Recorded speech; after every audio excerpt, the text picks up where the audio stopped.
everybody. Thank you for coming out today for our annual WILMA's Women to Watch Leadership Initiative and our annual Leadership Accelerator event.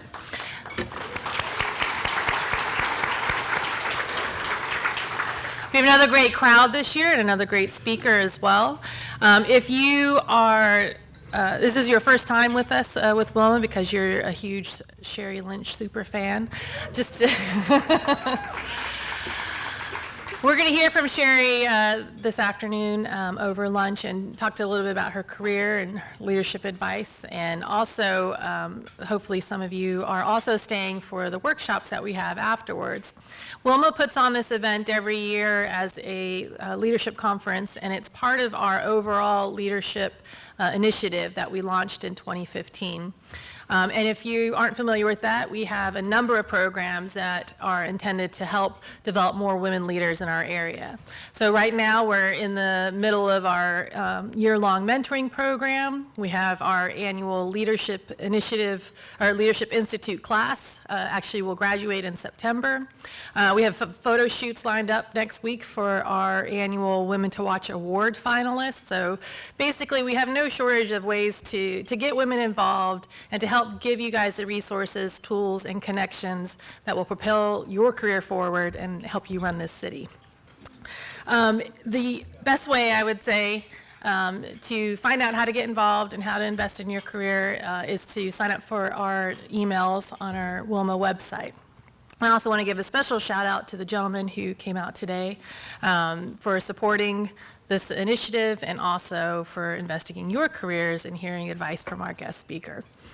So, without further ado, and to get to the program, I do want to take a moment to point out everything we do that Maggie and I do here with WILMA and with the Leadership Initiative wouldn't be possible without the support with the rest of our staff from WILMA, from our advisory board members, from the just never-ending amount of women in this town that lend their knowledge and expertise to our programs and help us with what we do.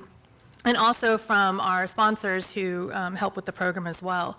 Today's keynote sponsor is WGNI, who also helped us bring Sheri back to Wilmington. The initiative's founding sponsors are Castle Branch, GE Hitachi, Live Oak Bank, New Hanover Regional Medical Center, PNC Bank, and Wilmington Health. Our corporate sponsors are Alchemy, Corning, Megacorp, New Hanover County, Untapped, and WellCare Health. So we thank you for believing in what we're trying to do here. And we also have a number of supporter sponsors who are listed on the back of your program. Before we start off with our conversation, we're going to hear some welcoming remarks from some of those sponsors. We'll hear from Kelly Shout with Wilmington Health, Rebecca Quinn Wolf from PNC, and to introduce our guest speaker will be Eric McCart from Cumulus Radio.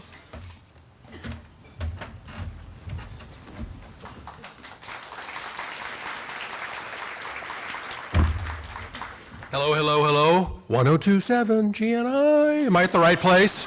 I hope so. I hope so. My name is Eric McCart. I'm the market manager with Cumulus Media, and we have 5 radio stations here in Wilmington, which we're very proud of. And, you know, I've had the wonderful honor and delight for many years to have a chance to be a part of some terrific women in our industry, in the radio industry.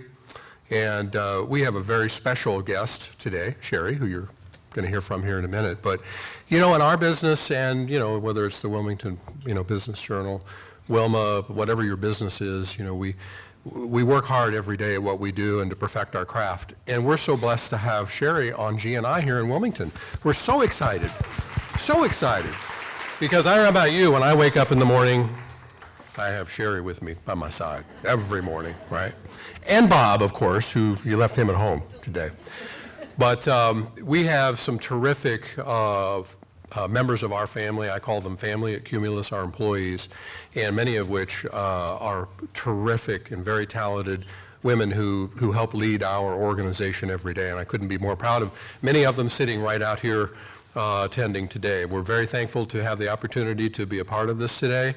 And good luck to each and every one of you. I hope you're learning tons today through your experiences today in supporting WILMA and the future leaders of Wilmington and our world moving forward. So without further ado, Sheri Lynch, ladies and gentlemen. I think we are going to hear from a couple of more sponsors. And real quick, before we get to our Q&A with Sheri, up next is Kelly Shout with Wilmington Health.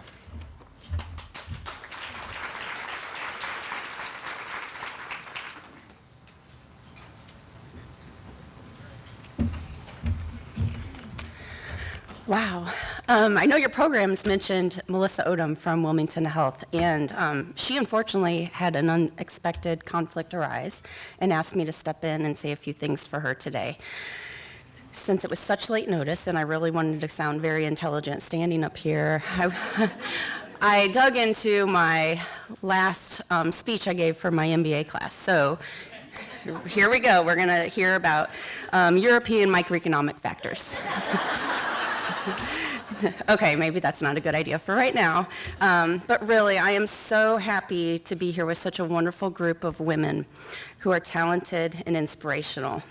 I cannot believe it's been a year since the last Leadership Accelerator. I think all of us would agree that it seems that time continues to accelerate.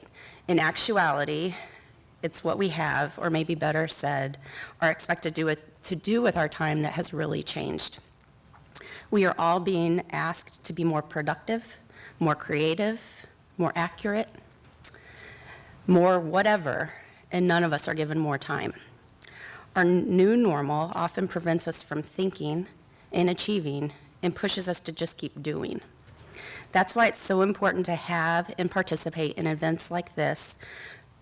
Taking time to invest in ourselves is how we can find our goals, our desires, our purpose, not only within the organizations for which we work, but in our personal lives as well. It is in thought and discussion that we can find our path toward success and lead others toward theirs.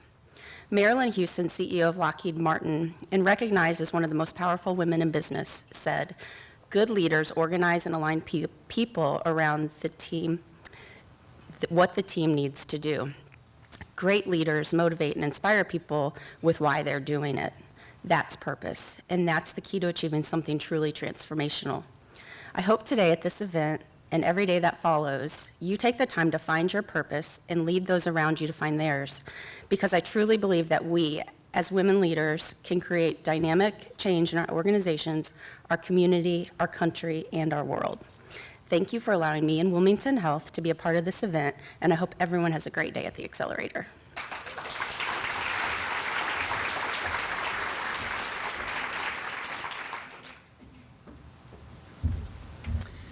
Thank you, Kelly. And up next, we have Rebecca Quinn Wolf from PNC.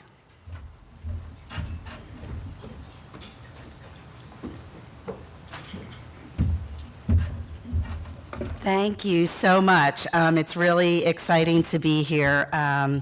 We were chatting earlier at our table and said with all this 90-plus degree, 100-degree weather, we should have advocated to have this at the beach. But this is awesome to see this room filled with so many amazing people. It's really terrific. I'm Rebecca Quinn Wolf, and I direct PNC's community relations work for the eastern half of North and South Carolina. And on behalf of all of our PNC colleagues that are here with us today, we're so proud to be one of the founding sponsors of WILMA and the Women to Watch series of events that brings so many amazing people together and see the impact it has on everyone in this room and in our community. I'd like to specifically thank my awesome colleague Karen Weaver for serving on the WILMA Advisory Board and for her leadership, so thank you, Karen. PNC is certainly committed to a variety of women's initiatives in a very holistic way, but also throughout our community. We engage in meaningful partnerships with the Cameron Art Museum, New Hanover Partnership for Children through our early education work, presenting sponsor of the Broadway series next door here at the Wilson Center, and serendipitously on the back of the WILMA issue, you'll see the Broadway series lineup for this season, which is awesome. First Tee of Wilmington and United Way, to name a few. This is not just a conference for women, but rather a leadership conference where everyone will broaden their perspective and feel inspired to lead in their own bold way. Today, we look forward to discovering new ways to take the lead in our professional journeys, no matter where you are in that journey, from making impactful connections to learning strategies on how to be a champion for women and elevate each other, advocate and empower one another. We hope you find your time here both inspiring and informative. Thank you all for your bold leadership.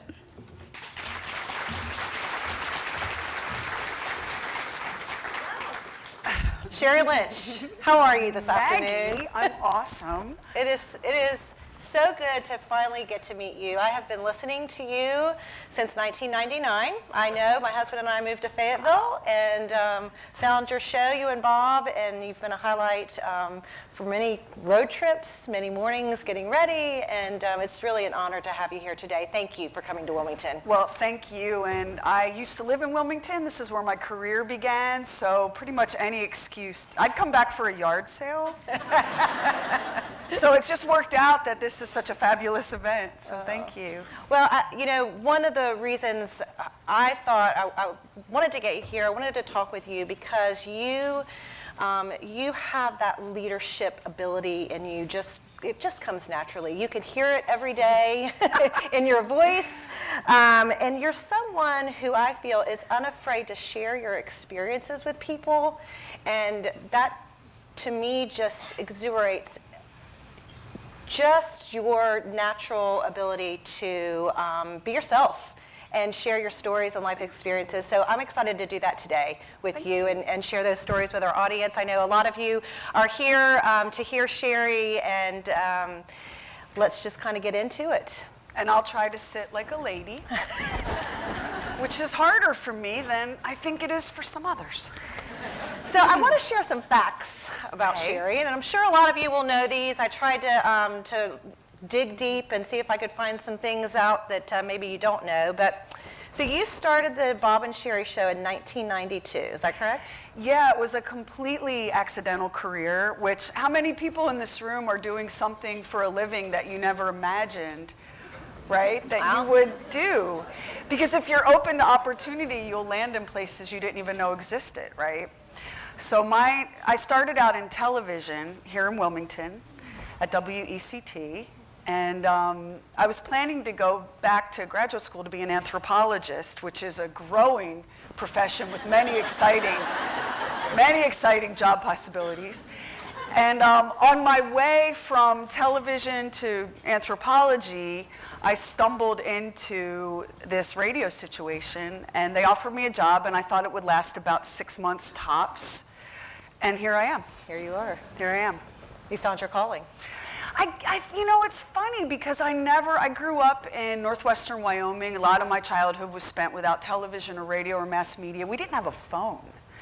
And so I was a really weird, bookish, isolated kid, and I never listened to the radio. I had no sense of what being on the radio might be. So to say I found my calling, it's like, you grudgingly go out on a blind date, and then it's your soulmate.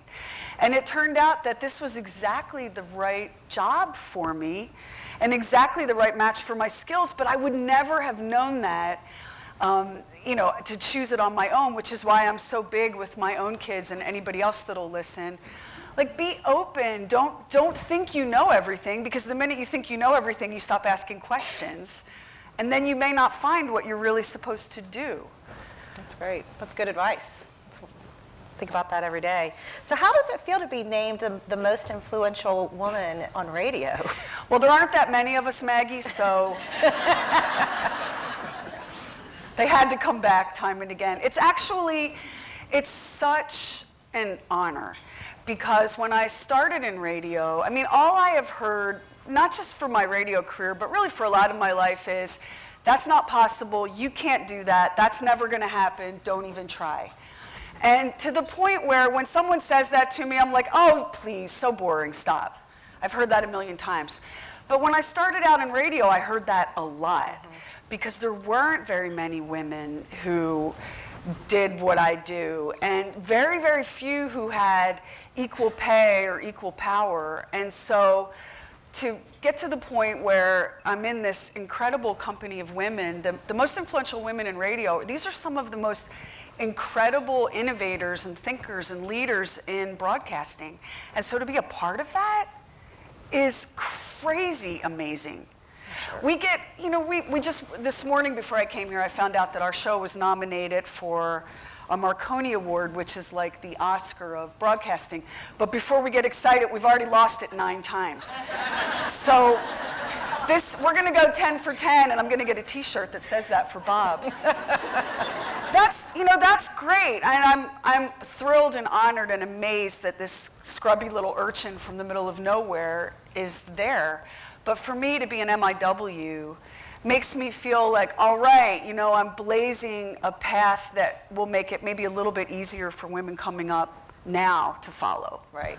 Because it's changed so much, your industry has, and you By the can minute. lead the way and lead that path for other women that would like to follow.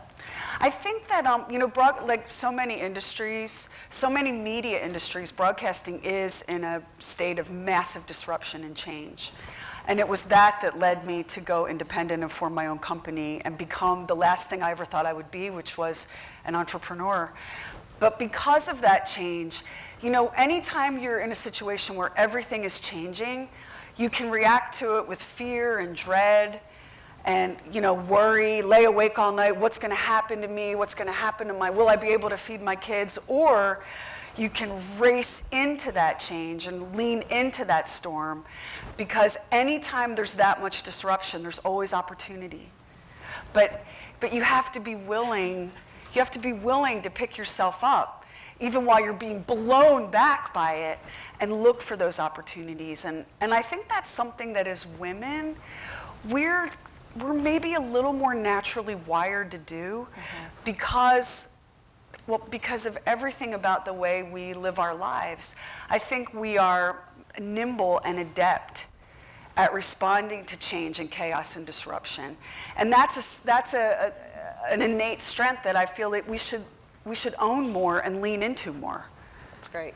Well, and that's one question I did want to talk to you about. That's something new I learned when we spoke on the phone on Monday, that you own the Bob and Sheri show. Yeah. How about that, everyone? You are a true entrepreneur that you didn't think that you were. A reluctant entrepreneur. And I always thought that people who owned a business or started a business were born that way. I mean, didn't you think that too? That these were kids who were like running, franchise lemonade stands in their neighborhoods when they were little, and I didn't think I had that. I don't have an MBA. I have a master's in social work.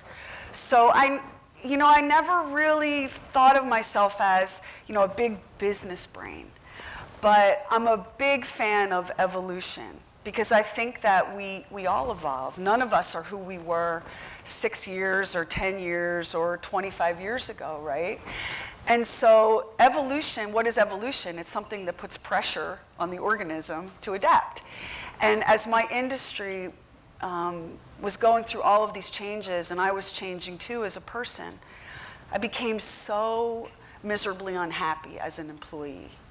Not because I wasn't taken care of. I had health insurance and dental and a 401k, things that you give up when you become an entrepreneur. But because I felt suffocated and stifled. I wanted to innovate, I wanted to experiment, I wanted to try things. And when you work for a big publicly held corporation, you don't necessarily have that freedom. And when you reach the point where you'd rather be free than safe, that's the moment you become an entrepreneur. I just didn't know that. And so a few years ago, I was so unhappy. So I went back to school and I got another degree and really radically considered leaving broadcasting and changing my career completely, because I was just so unhappy. And I love Bob and I love what I do. It wasn't that I didn't love what I do, I just was so unhappy being an employee. And didn't even know that, didn't know that that's what was wrong.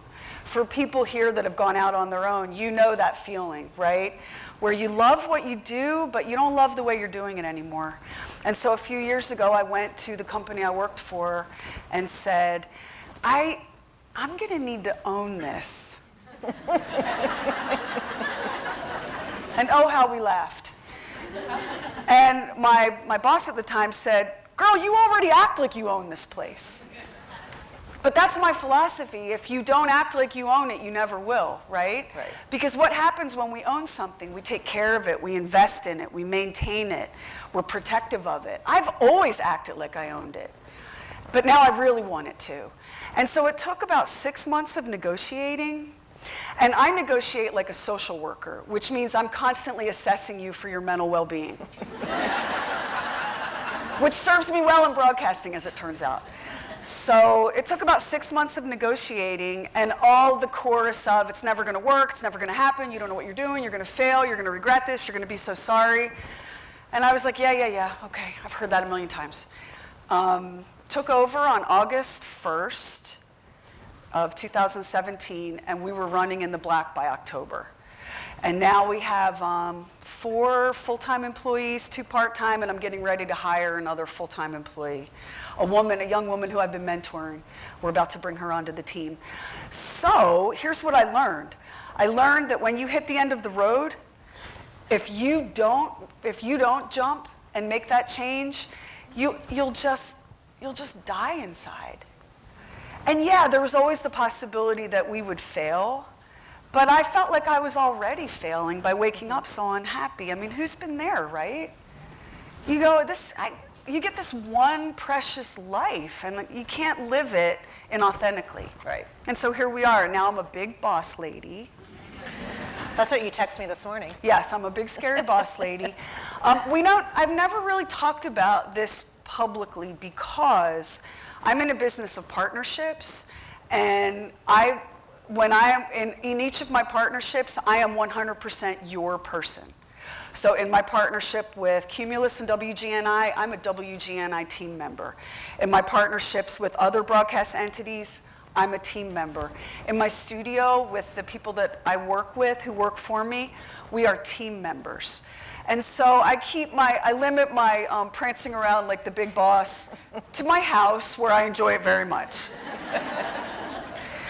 But as Aggie and I were talking on the phone, you don't, and maybe this is a female thing, I don't know. I didn't become a business owner. I didn't create a company because I needed my ego to be in that. I get plenty of attention in my job. I created it because I felt like I had a vision for how we could move forward and grow differently. And the best way to do that was to go and be independent.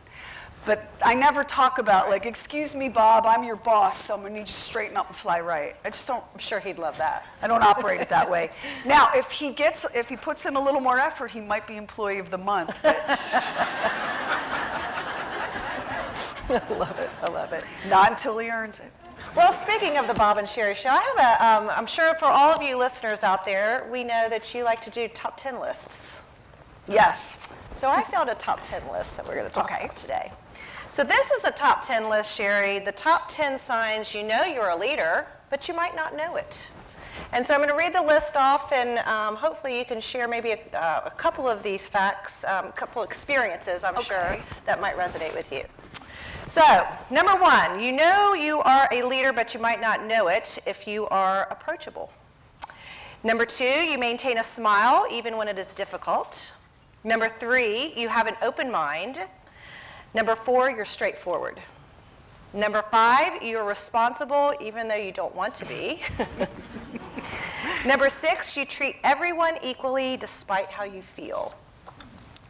Number 7, you are confident, but you are never afraid to ask for help or support. Number 8, you find the silver lining even in the worst situations. Number 9, you help others without expecting anything in return. And number 10, you genuinely care about how others feel. That to me seems like a top 10 list of very social worky leadership characteristics. I agree with all of those, and I think that you can't underestimate how important it is to be approachable. One of the frustrations that I had over the course of my long career as a corporate show poodle was, And that's how I felt. I mean, I am not complaining. They were throwing me sausages and fluffing my hair all the time. But I felt that very often the people who most needed to know the truth of what was happening on the ground were not approachable, or they were defensive. I think that if you're in a leadership position at any level, you cannot be defensive. Because you don't want, I promise you, you don't want the good news. The good news is obvious. What you want are people to come to you with the problems and the conflicts and the challenges and all the bad news. Because the good news is not going to keep you from having a paycheck. It's the bad news that catches up to you. And so when you are in a leadership position and you're defensive and you're not approachable, you're not going to survive. You're not going to last for long. Worst case scenario, you're going to take down an organization with you. And so one of the lessons I learned in my show poodle days, I watched people that were available to everyone at every level of the organization. I think, from a practical standpoint, yeah, we all need a chain of command. But if you're at the top of the hierarchy and the person at the bottom has some information for you, and they feel that they can't bring that to you, you need to rethink it. Great. I think we've probably got a couple of questions from the audience, so we're going to take one of those. Vicki? We do. And if anyone has a question they want to ask Sheri, the number's in the program. You can text your name and table number. The number is 910-508-4732. But we have a question. They didn't leave their table number, so I'll ask it for you. But Sheri, when you went out on your own, what was the most difficult thing you had to learn how to do?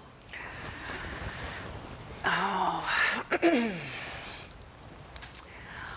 I'm not great with accounting. It makes me tired. And it also makes me scared. So when I look at spreadsheets and projections, I'm someone who, on your top 10 list, looks for the silver lining to an absolute fault. We can look at my dating history to learn more about that. I am someone who goes, yeah, but look what could go right. That's good until it's your money. Because your money doesn't really respond to that. It's a really black and white thing. I had to learn so much so fast. The learning curve was so steep for me on all of that MBA stuff. Projecting, and I want to pay my employees, right? And I want to give them bonuses, and I want to send them on continuing education things. I'm sending Max to a conference next month in Florida, and I want to make sure that everybody has everything they need to be awesome. And you have to look at the bottom line to know whether or not you can afford that. That was a really bad, blind, weak spot for me. Just a terrible thing, and so intimidating and overwhelming. But that was the price of being out on my own. I knew I would have to learn that. The first year that we were in business for ourselves, I worked 7 days a week, 18 hours a day. I was working in the shower. I'd be standing there shampooing and running scenarios in my head. And everyone told me it would be like that as an entrepreneur, but they told me something else, and that was, it won't feel like work. And that was true too. For anyone else who's thinking about this, when it's yours and you feel like, yeah, I can make this lemonade stand amazing, it doesn't feel like work. But I hope that for many of you, your blind spot isn't all on that accounting side, because that's hard to learn all at once. Well, a lot of times people say, too, that's when you bring in other people to help you because they have the strength. Yes, ma'am.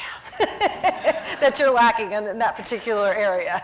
And this is where networking comes in. So there just are not that many women in my industry. But one of them was working in Washington, D.C. as a COO for CBS Radio. And she had a family issue come up, and she needed to get out of the business. She had a family member that was dying that she needed to take care of. So she retired, and I hired her as a business manager. She works part-time.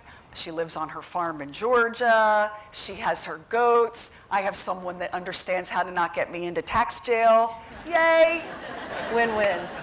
Yay. And it was an opportunity to bring another woman in. Like, one of the cool things about being out on my own now is I get to look around the room and go, ooh, I have an opportunity for you. And being able to pay that back and pay that forward is so much fun. That's great. Well, as you know, we talked a little bit earlier about, WILMA has a mentor program, and it's year-long. We match both men and women mentors with women that would like to be a mentee. And we were talking while we were eating that you really didn't have that when you started out in your industry, but now today you are a mentor, and the importance of that is incredible. When I first started out, I was often referred to as little girl, which drove me crazy, because I was nobody's little girl. I was a grown woman, and I would have my boss at that time, he'd call me into his office, and he would steeple. And he would say, little girl, let me give you some advice. And I would think to myself, oh, let me give you some advice, little girl. This is not going to work. And I really didn't have a mentor. I wanted one. I saw it happening to my friends who worked in banking. Charlotte's a big banking town. I have a friend who, I don't even understand what she does. She does something really intimidating for Duke Energy and nuclear power. She had a mentor. So I never had that. But I looked for the opportunity to do that. And I've been mentoring a fantastic, really gifted and talented young woman who is ready to grow and deserves a break, and we're actually creating a full-time position for her right now in our organization because there are some directions we want to grow in too. So I would say that if you have never had a mentor yourself and don't really know what that looks like, it's really simple. It's identifying someone who has all the ambition and skills and chops, but doesn't have access to the right meetings and rooms and doesn't get to sit at the tables where powerful decisions get made. Networking is big. When I first started out, Bob told me, you need to learn how to play golf because that's where all the action happens. I tried golf, y'all.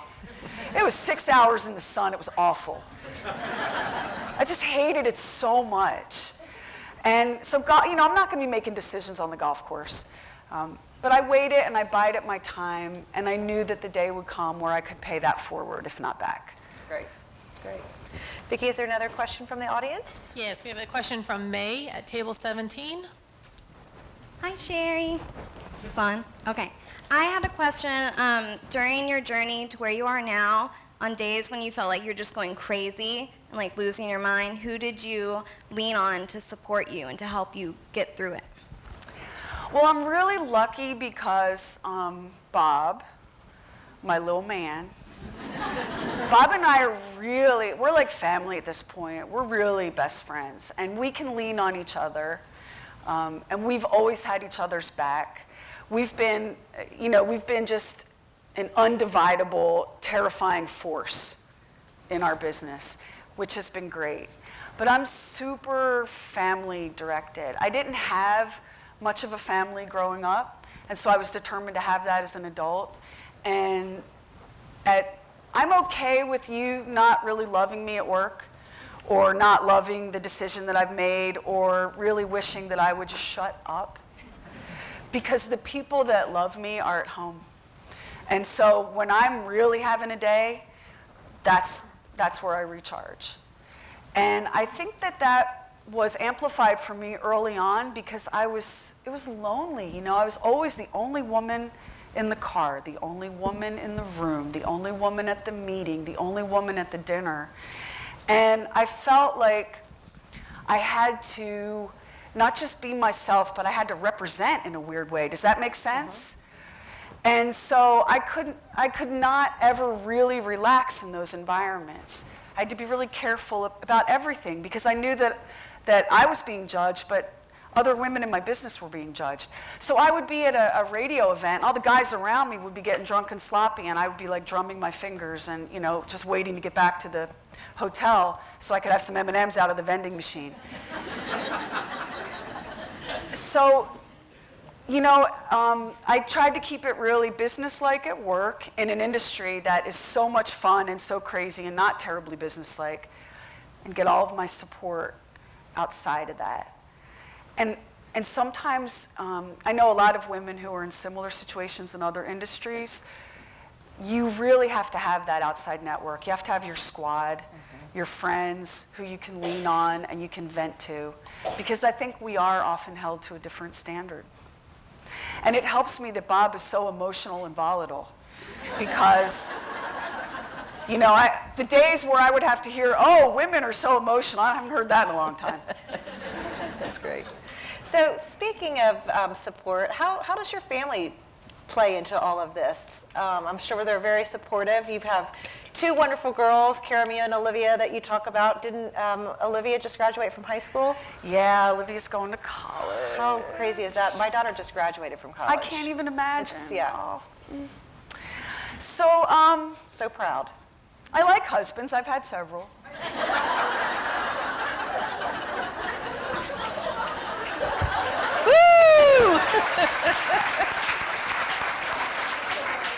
Which tells you that they haven't all been as supportive as they could be.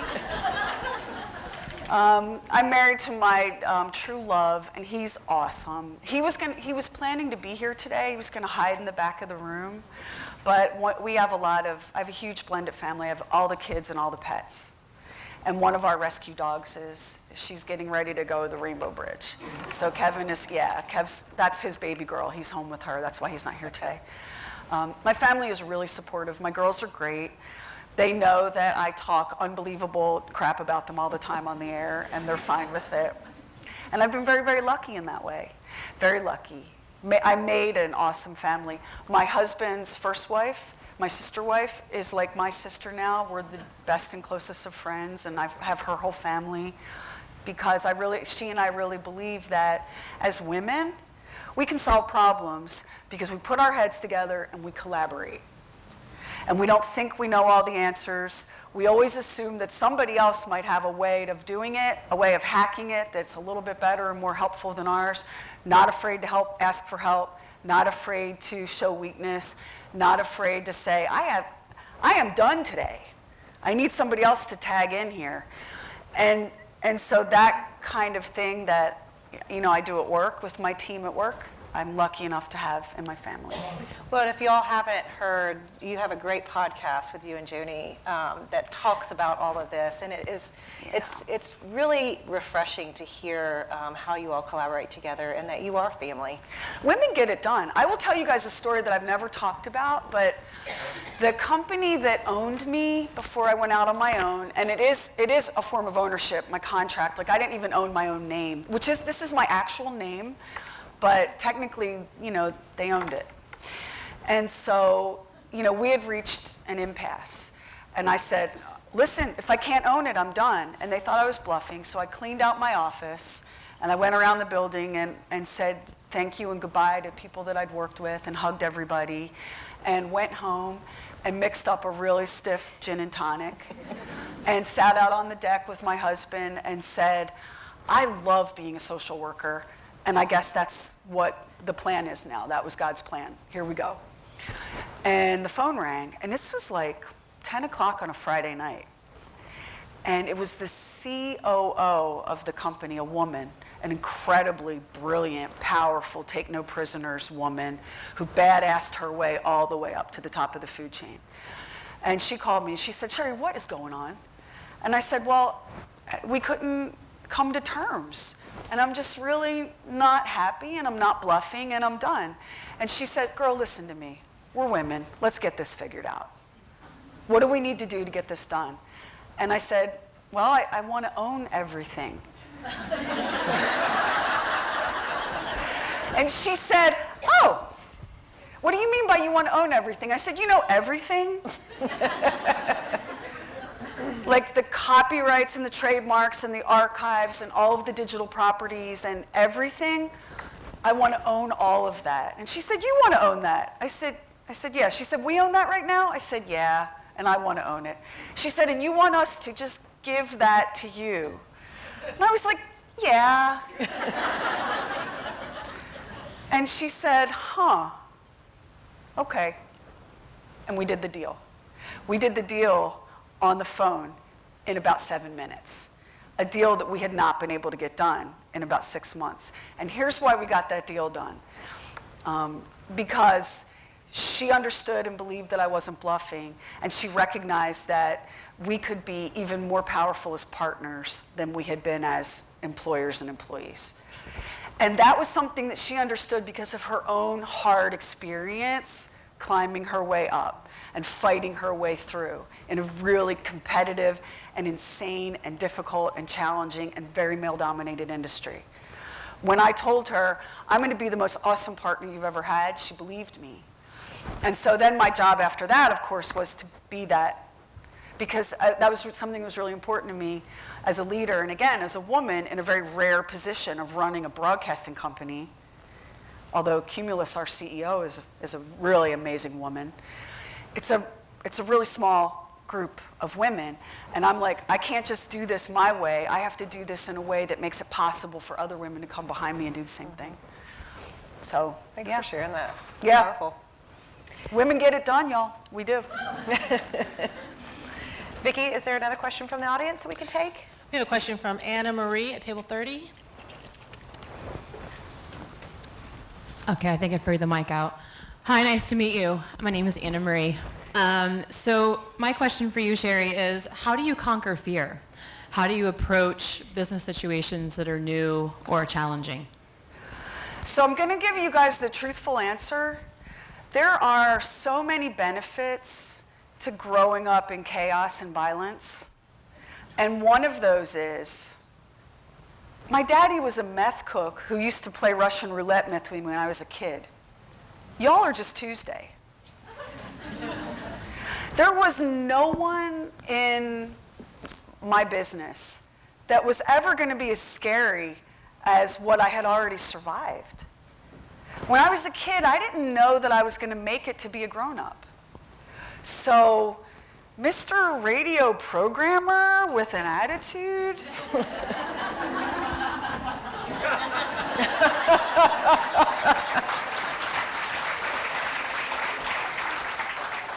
My daddy was a meth cook. So, in order to survive that, I had to develop this ability to compartmentalize and to say, okay, I feel really queasy and nervous, and I'm not sure I know what I'm doing here, but what's the worst thing that could happen? I've already lived through the worst thing that could happen, so I'm just going to go forward. And I'm afraid a lot. I'm scared of things all the time. I took a handful of people and made them leave their cushy corporate jobs with dental and come with me on my covered wagon trek across broadcasting. And I was scared that what if I'm wrong? Like, look what I'm doing to these other people. What if I'm wrong? So scared. But what if I'm right? Right? Scared all the time. Scared every single change that I make. What could go wrong here, but what could go right? So one of the things that I really believe in and have worked in my off-the-mic life as a social worker and as a community activist and as a person who's been engaged in my community, one of the things I've really worked to do is help people, especially kids, see the tough things and the bad things that happen to you. They are fuel, right? They make you powerful if you can own your story, which is why I've never kept anything about my background a secret. Because I don't believe in secrets and I don't believe in shame. I believe that the hardships and the struggles, they make you powerful if you're willing to own them. Scared all the time. All the time. I had to negotiate with terrifying human barracudas to get ownership of our show. And I still deal with them. Because now I don't have the luxury of just turning on the mic and talking and then going home. I'm in the business world now. And I'm negotiating with agencies and corporate entities and people that own platforms and people that do software development, and it's overwhelming and exhausting and terrifying. But what's the worst thing that could happen? You don't get a deal. There'll be another one. It's great. So on the air and in your life, you inspire so many people, women, men both. Who inspires you? Where do you get your inspiration? From regular people. You know, when you get asked that question, if you could have dinner with 5 movie stars, who would it be? I don't want to have dinner with Julia Roberts. I would be so nervous. The last thing I want to do is have George Clooney in my house. I have cats.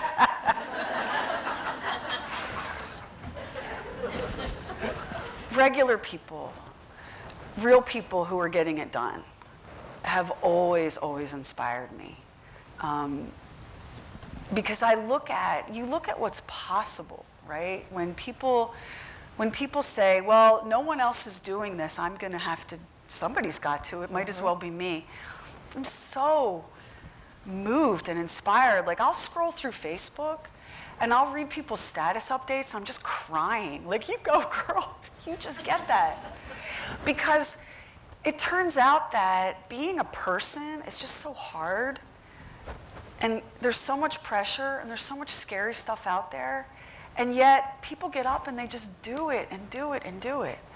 And that to me is way more inspirational than, you know, some YouTuber or some pop star. That's never ever motivated me. I was, after, you know, everything went to hell in my life, and I went to live with my grandmother. She hawked her jewelry to put me in a parochial prep school. I don't even know how she did it. I don't know how she did it. With no education, no resources of any kind, she made me believe that anything was possible.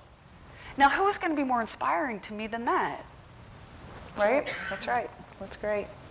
So, Vicki, is there another question from the audience? I want to try and get to as many as we can in our short time this afternoon. There's sort of a question. We have a question from Lisa at table 18, which is I'm changing it up a little bit. Okay, this is piggybacking on what we were just talking about. Okay.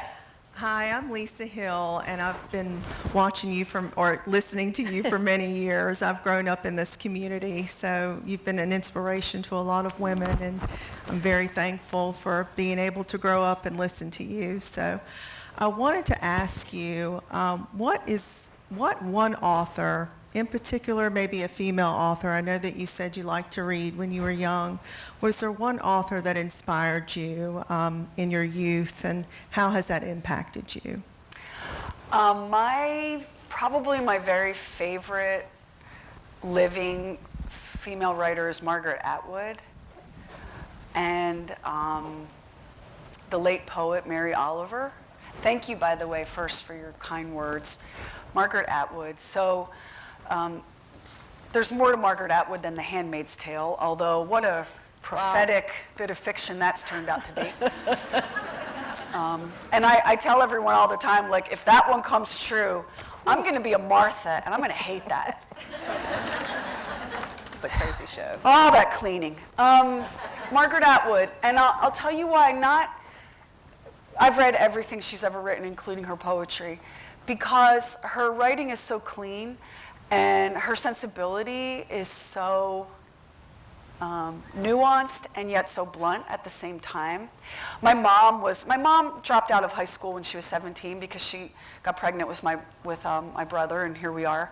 My mom never got to finish her education, but my mom is brilliant and a crazy bookworm. So from the time I was little, you know, books were in front of me, and my mom was one of the early feminists, which was troubling for my father, the Nixon Republican. But my mom, you know, from the time I was little, was putting books written by women. Louisa May Alcott, all the Little House on the Prairie books. My mom wanted me to see what was possible. That, you know, you could, look, a woman wrote this, you could be a writer when you grow up. So definitely Margaret Atwood, definitely Mary Oliver. I'm still a massive bookworm. I'm really involved in literacy and library activism in my home city. And I think that it's critical, especially now. We've lost our collective minds. Right now as a country, we're in some crazy fever dream of rage and hatred toward our neighbors. And I think that part of the reason that's happening is because we have a shortage of critical thinking, which we don't get from watching cat videos, we get from books. Although cat videos are Cat fun. videos are awesome. But a steady diet of cat videos is unhealthy. This is true. How many cats do you have? Just the 4. My kitty best friend, Mr. Fluffington, died, and I told my husband, I was devastated. I stayed in my bed for 5 days, and I told my husband that we would have to keep getting kittens until I had a new kitty best friend, and it took, we have 4. So, yeah. And 3 dogs and 9 kids, but, like, whatever. You know what? That's, I'm sure, a very happy home. It's very loud. Very loud. That's Never why, a dull moment. it's why I can't have George Clooney over, y'all. It's just a mess. And why staying at the hotel last night was a luxury. Oh, my God. I know. I love hotel staying as well because there's no dog here. Is there anything better for a working mom than a night alone in a hotel? Oh, absolutely not. So I know a lot of us in here are working moms. And it can be challenging, right? Yeah. Are you spending enough time with them? Are you, Yeah. making all their softball games, their volleyball games, their cheerleading, their dance? Yeah. What advice do you have? How have you done it? How do you juggle, your career and, maintaining that safe home environment? It's so hard. I was and am lucky because I've always had good mom hours. Yes, getting up at 4 a.m. is not great, but being able to get home by the time my kids were getting home from school made it possible for me to have the best of both worlds, even though by 8 o'clock at night, I would have given those girls $100 to shut up and go to bed. Just please. It was really hard, and that was one of the things that I was determined to get as right as I could get, having had my own chaotic experience with parenting as a child. But it's hard. And one thing that I think is really toxic for us as women is social media, because we look at other women's Facebook and Instagram and Pinterest, and how is it that they're so pretty, and their kids are clean, and their houses look nice? Like, how is that? But so that's toxic, because we all know that's a lie. Like, I am not putting a picture of myself on my Instagram that I really look like at 7 o'clock in the morning. Oh, hell no. We all curate our lives and our images that way. And as women, sometimes we're not even honest with each other about how hard it is. And you do not have it all. You have some of it sometimes. And some days you get a lot of it for a good part of the day. But you never have it all, and there are always compromises. And how many of us have just sat at work feeling sick and hollowed out because we are not in the auditorium at school when our kid made 8th grade honor roll? Because it's at 9 o'clock in the morning, and who can be there? The hardest thing in the world for me was missing stuff with my kids. But one of the reasons, the other really compelling reason for me that I wanted to own my own business is my girls are older now, and they need me in different ways. Teenage girls need you at 11:30 on a Wednesday night when they're having a complete meltdown. And it's hard to do, if you're in bed at 9. And my younger daughter, Cara Mariah Beyonce, the dancer, I want to be there for that. My older daughter, I want to go to her college orientation. I don't want to have to say, oh, I can't take you to that because, mommy has to work. So I needed to create flexibility and freedom, and that was worth giving up dental and health insurance and a 401k and I don't know, whatever other perks and benefits they had. Because sometimes that's the reality of being a working mom. It stops being about money, and it really starts being about flexibility and freedom. Because you'd be willing to work till 10 o'clock at night if they would just let you go to your kid's damn school play at 2 o'clock in the afternoon. Right. And I think as women leaders and as business leaders, one of the challenges that we have in front of us is to think about running our organizations as human beings, right? And recognizing that all of the people we work with and who work for us have things happening outside of the job. They have sick parents, they have kids, they have responsibilities, and sometimes you need to go somewhere in the middle of the day on a Tuesday, and I need to not bust your chops about it. You're going to be a better and more loyal and hardworking and more awesome and amazeballs team member if I can recognize that your dad has Alzheimer's and the assisted living just called and you got to go. One of the things I hated about being an employee was walking into the bathroom at work and seeing someone on the couch crying because they had a personal family situation that they couldn't attend to. I think we can do better. Yeah, that's great. Well, we're going to throw it back out to the audience. Vicki? Okay, and just a heads up, we have time for just a couple more questions. So if you had anything burning that you wanted to ask, that you have to before you leave, be sure you text them in. This one, however, wanted to be anonymous. I assume it's because anonymous. I think the language, because it's not FCC compliant. But here's your question. It's a good question, though. I want to ask it. What are leadership qualities to stay true to in order to badass your way to the top? Integrity. Be who you are 100% of the time. Be honest. You have to be someone that people can trust, right? Thick skin. Not everybody is going to love you. You have to be willing to have people go, what a bitch. You have to be okay with that. Not everyone is going to love you. Leadership means more than, I'm the boss of y'all. Leadership means a tough decision has to get made, and someone's going to have to make it and then take responsibility for it. So, integrity, a thick skin, and a willingness to stand out in a field and risk looking crazy. And here's what I mean by that. If you spend your whole career waiting for it to be okay for your big idea to go forward, you're never going to move. There's a chance that when you're out in front of everyone else, it's because you're crazy and wrong. But there's an equal chance that it's because you are a visionary who's right. In my industry, the force and the magnitude of change and disruption is incredible, like beyond anything I would have guessed when I was 12 years old. When I give my elevator speech, I'm the co-founder of Now Media. We are an on-demand audio content creation company with a primary distribution channel in traditional broadcast radio. For years, I was saying, hey guys, the puck is moving over here, and we've got to get there. It's becoming a world where people are indifferent to the delivery system. It's becoming a world of audio entertainment, streaming, podcasting, AM, FM. None of that is going to matter soon. Soon it's going to be audio.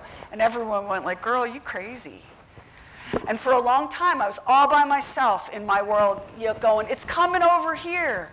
And everybody said I was crazy. And I would lay awake at night some nights and go, girl, maybe you're crazy. But you got to be willing to be all alone and nuts if you're going to be a leader, because that's what being a leader is. Otherwise, you'd be behind in the pack and you'd be following. So be honest, have some integrity, have some thick skin, because not everyone's going to love you, and that's okay. Not everyone loves everything. Even Twizzlers have their detractors, right? And be willing to be out there and gambling on, I'm a visionary or I'm nuts. But if you're not willing to do that, you're never, ever, ever going to badass your way up. Because the people that got there ahead of you, that's how they got there.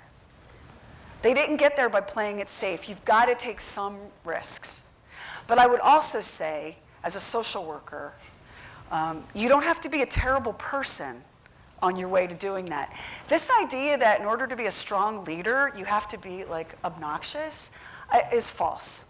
You can be a kind, compassionate, empathetic person who is an incredible leader because you lead by empowering other people to give their best and to have their visionary ideas and to be out there. You don't lead people by making them feel frightened and insecure and afraid of their jobs. That's not how you lead. That's how you terrorize. Such a good point. And we've all worked with that, right? I think we have one more question from the audience. Kate from table 32. What's up, Sheri? You seem like a badass. Okay, so this is kind of a long question, but so you mentioned earlier about you started in a very male-dominated industry. And typically, women, we don't like to rock the boat. So when it came to salary negotiations, promotions, more responsibility, et cetera, how did you first start taking those steps to creating that equal opportunity for yourself? And how did you internalize that? And then in the professional manner, how did you start to approach those conversations? And how did that go over? Well, I started in radio, and I'm expecting it to last 6 months tops. And it went really well. And they brought me in and they said, we'd like to offer you a contract. What were you thinking? And I didn't even know what that meant, to be honest with you. I was like, a contract. So I'm going to give you all a social work trick. Ready? This is clinical. This is a clinical thing. When you say contract, what does that mean to you? So they told me, and they used the phrase, we want to be very fair in terms of compensation. And I said, very fair in terms of compensation. What does fair look like in this context? And fair did not look like equal, which I found to be problematic.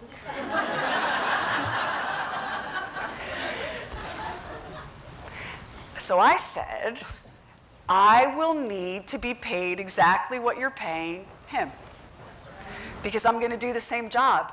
And they, you know what? They did not initially share that belief with me. And so I said, I can't come in here with a good attitude and give you my best if I feel like a second-class citizen.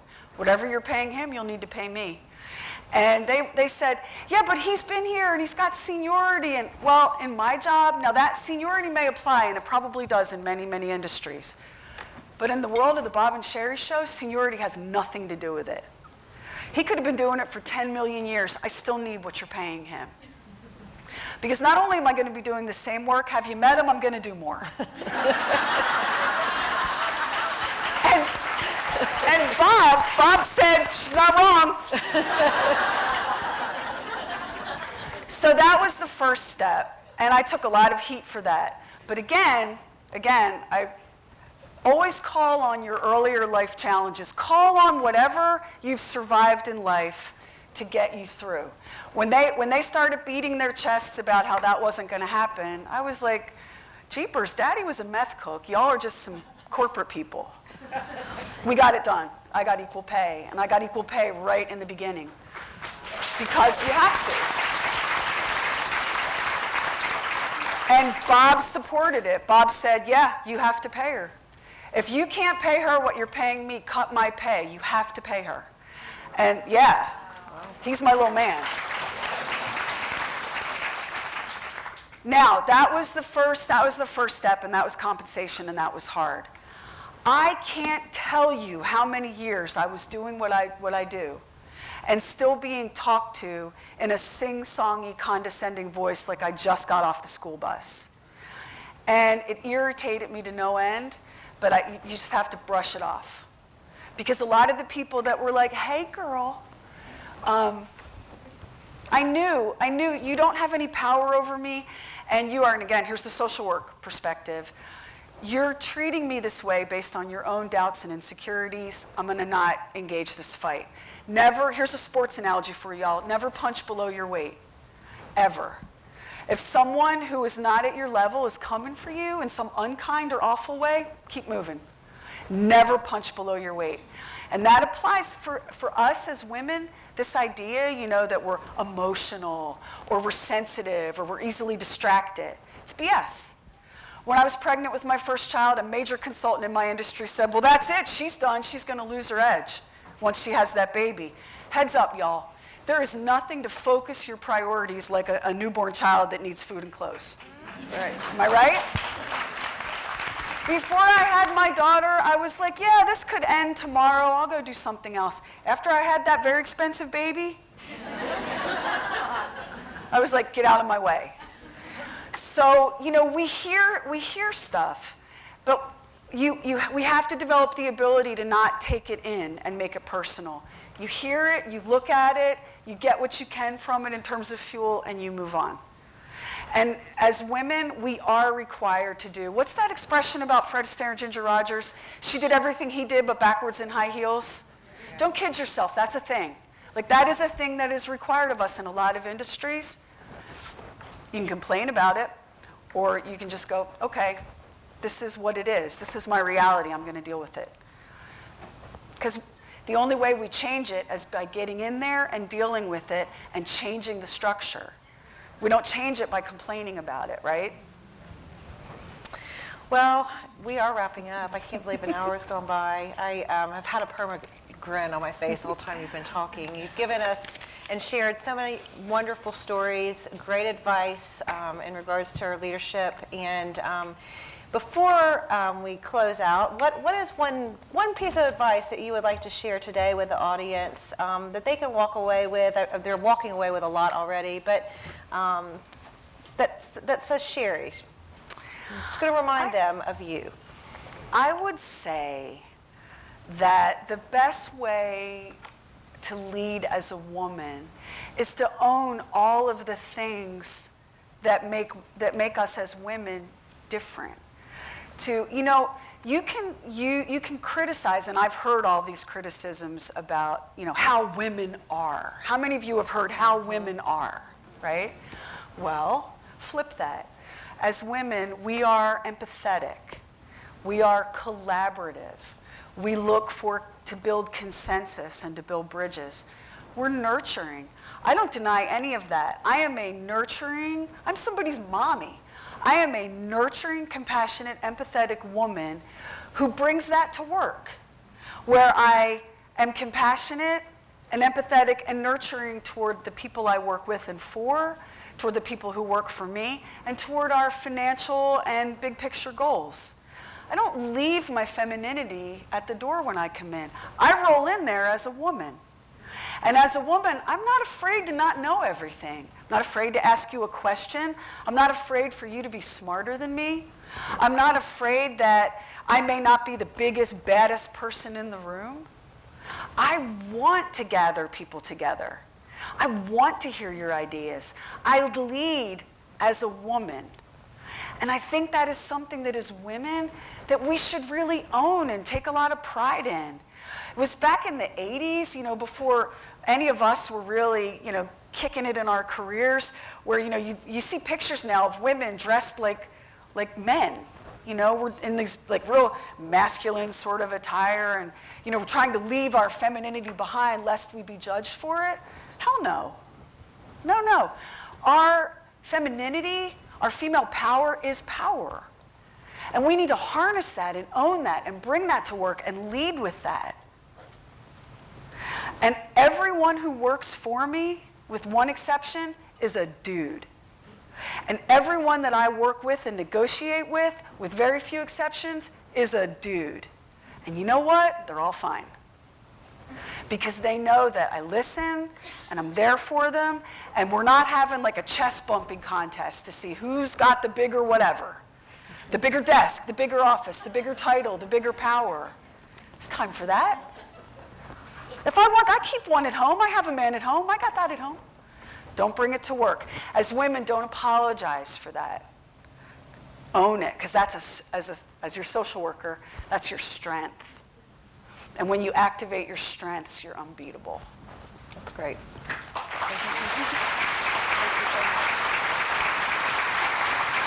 Thank you. So we wanted to give you a little token of appreciation to presents. take back to Charlotte. And Elizabeth, who's on our events team, she and I went shopping one afternoon, and we wanted to find something from a local Can I open gallery. it? I want you to open it because I think you're going to love it. So it's from an artist here in North Carolina. She has some artwork at Eclipse Artisan Boutique. And it is one of the most unique pieces I've seen, and I saw it and I thought, you know what? Sheri would love that. Oh. They're called beasties. Wow. And they're made out of all different pottery and beads and jewelry, and I think it actually has a name on the back. She named it Ishi. Ishi. So I hope that wow. you'll look at that when you go back to Charlotte and think of us here in Wilmington and WILMA and your experience today, because it's been a wonderful experience for me and I think everyone in the room. So, That's a beehive. yeah. How many of y'all have been called a bee before? I know I have. I love it.